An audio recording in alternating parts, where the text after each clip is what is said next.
নমস্কার বন্ধুরা, এই মুহূর্তে কিন্তু আমরা রয়েছি শান্তিপুর শহরে। আর আজকে আমরা এসেছি 44 বছরের পুরনো একটা দোকান থেকে ব্রেকফাস্ট চাপতে, যেখানে মাত্র 2.5 টাকা করে লুচি পাওয়া যায়। লুচির পাশাপাশি আর কি কি রাখছে সবটাই আপনাদের সঙ্গে শেয়ার করে আসবে।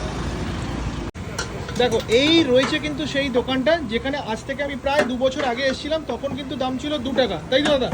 আজকের দিনে দাঁড়িয়ে 2.5 টাকা, কারণ সব জিনিসেরই দাম বেড়েছে। তো সেই নিরিখে কিন্তু এখানকার খাবারেরও দাম বেড়েছে। এই দেখো, এখানে কাকাবাবু লুচি ভাজছেন, মানে লুচি বেলছেন, আর এইখানে কিন্তু এই দাদা লুচি ভাজছেন। তো আর এই পাশটায় গিয়ে তোমাদেরকে দেখাই চট করে। এখানে কিন্তু সেই আগের বছরও আমরা যেরকম এসে দেখে গেছিলাম, একেবারে প্লেটের মধ্যে ঘুগনি এবং লুচি কিন্তু সার্ভ করা হচ্ছে। দেখো দাদা, ভালো তো? এখানে কি পার্সেলও হয়, তাই তো? অনেকে কিন্তু দেখতে পাচ্ছি পার্সেলও কিন্তু নিয়ে যাচ্ছেন।